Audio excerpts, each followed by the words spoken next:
नमस्कार दोस्तों।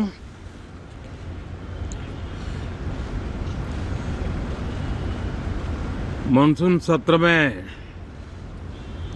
आप सभी मीडिया जगत के लोगों का स्वागत है। साथियों, मानसून नवीनता और नवसर्जन का प्रतीक है और अब तक जो खबरें मिली हैं, देश में मौसम बहुत ही अच्छे ढंग से आगे बढ़ रहा है। कृषि को लाभदायक मौसम की खबरें हैं और बारिश किसानों की अर्थव्यवस्था, देश की अर्थव्यवस्था, ग्रामीण अर्थव्यवस्था और इतना ही नहीं, हर परिवार की अर्थव्यवस्था में एक बहुत महत्वपूर्ण होता है। अब तक जो मुझे जानकारी दी गई है उस हिसाब से पिछले 10 वर्ष में जो पानी का भंडार हुआ है इस बार, वो करीब करीब 3 गुना हुआ है, जिसका आने वाले दिनों में भी देश के अर्थतंत्र को बहुत लाभ होगा। साथियों, ये मॉनसून सत्र राष्ट्र के लिए ये बहुत ही गौरवपूर्ण सत्र है। ये मॉनसून सत्र राष्ट्र के लिए एक अपने आप में विजयोत्सव का रूप है।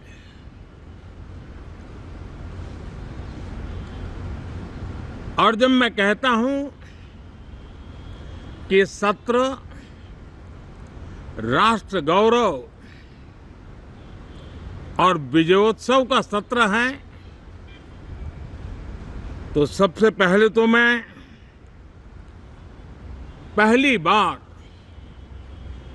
इंटरनेशनल स्पेस स्टेशन पर भारत का तिरंगा झंडा वहां लहराना,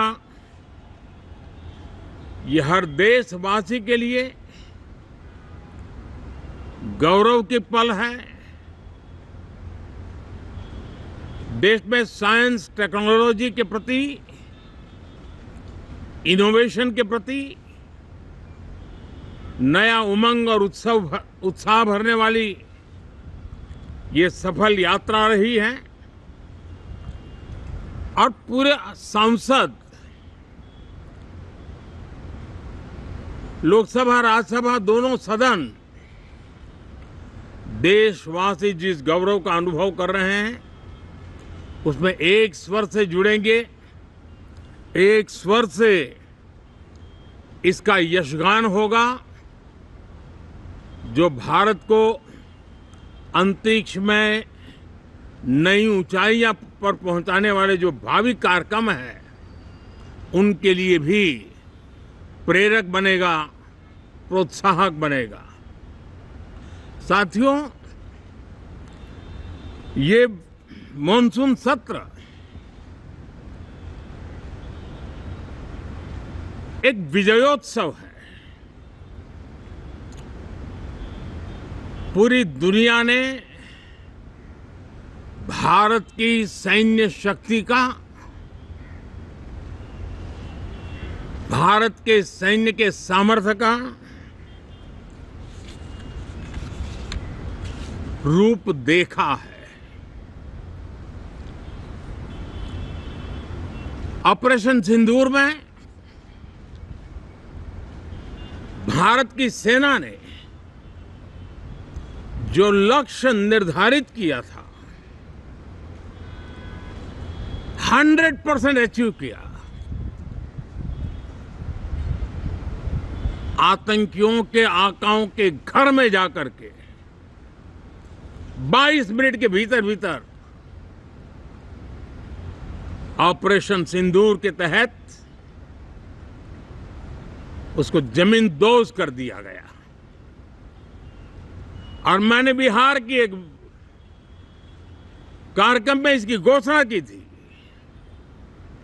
जो हमारी सैन्य शक्ति ने बहुत ही कम समय में सिद्ध करके दिखा दिया। और इसमें मेड इन इंडिया सैन्य शक्ति का ये नया स्वरूप, इस पर भी दुनिया बहुत आकर्षित हुई है।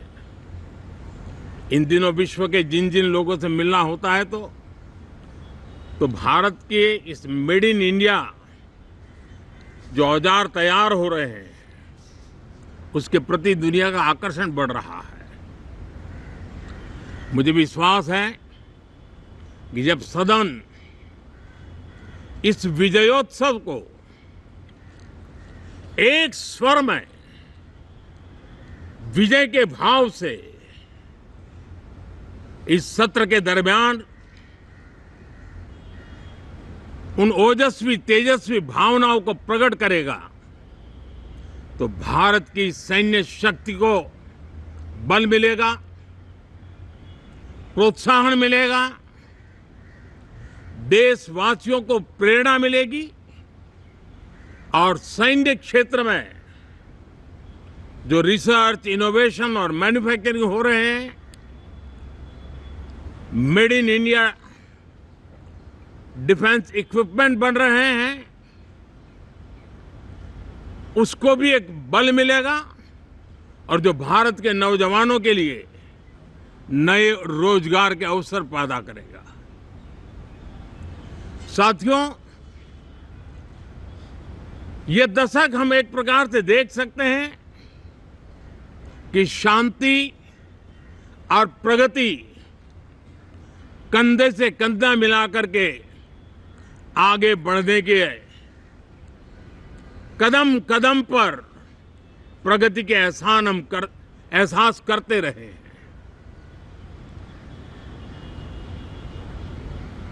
देश कई प्रकार की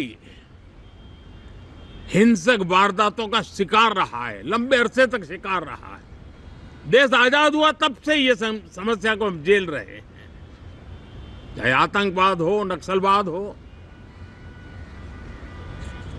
कोई प्रारंभ में शुरू हुआ होगा, कोई बाद में शुरू हुआ होगा, लेकिन आज नक्सलवाद का, माओवाद का दायरा बहुत तेजी से सिकुड़ रहा है। माओवाद को, नक्सलवाद को जड़ से उखाड़ने के संकल्प के साथ देश के सुरक्षा बल एक नए आत्मविश्वास से, तेज गति से सफलता की ओर कदम रख रहे हैं।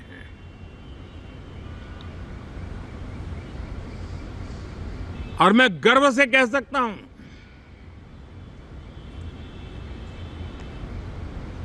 देश में सैकड़ों जिले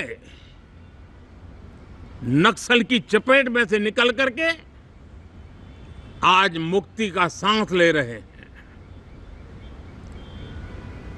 हमें गर्व है कि बम, बंदूक और पिस्तौल के सामने हमारा देश का संविधान जीत रहा है, हमारे देश का संविधान विजयी हो रहा है।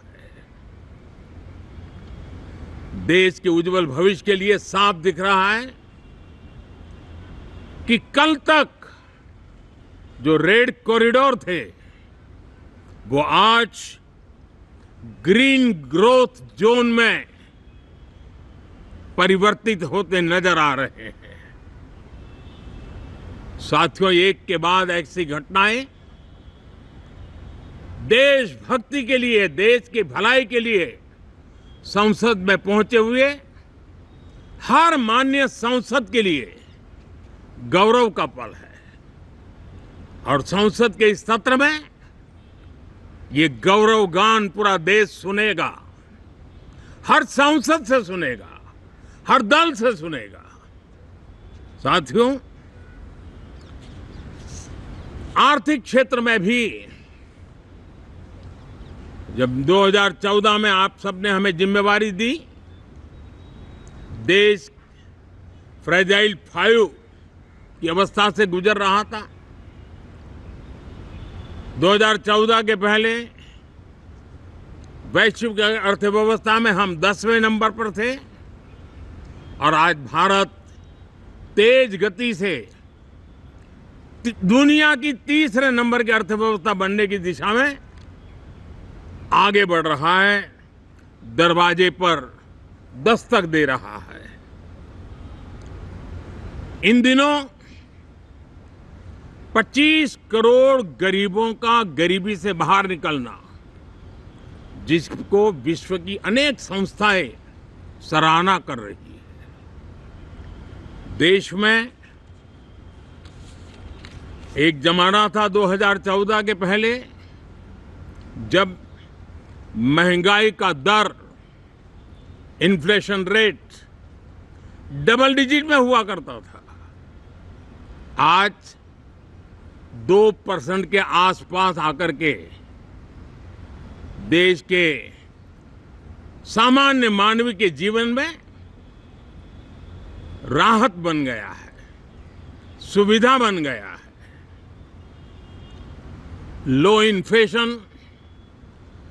लो इन्फ्लेशन के सामने हाई ग्रोथ एक अच्छे विकास यात्रा की दिशा है। साथियों, डिजिटल इंडिया, यूपीआई आज भारत के एक नए सामर्थ्य को दुनिया देख रही है, पहचान रही है और ज्यादातर देश में उसके प्रति एक आकर्षण पैदा हो रहा है। यूपीआई ने फिनटेक की दुनिया में अपने एक नाम कमाया है। रियल टाइम डिजिटल ट्रांजैक्शन दुनिया में सबसे ज्यादा हो रहे हैं। दुनिया में जितने हो रहे हैं, अकेले भारत में उससे ज्यादा हो रहे हैं। साथियों, पिछले दिनों इंटरनेशनल लेबर ऑर्गेनाइजेशन का एक वैश्विक समागम था और उसमें भारत ने बहुत बड़ी ऊंचाई प्राप्त की है। आईएलओ का कहना है कि 90 करोड़ से ज्यादा लोग भारत में अब सोशल सिक्योरिटी के दायरे में हैं। ये अपने आप में एक बहुत बड़ा अचीवमेंट है।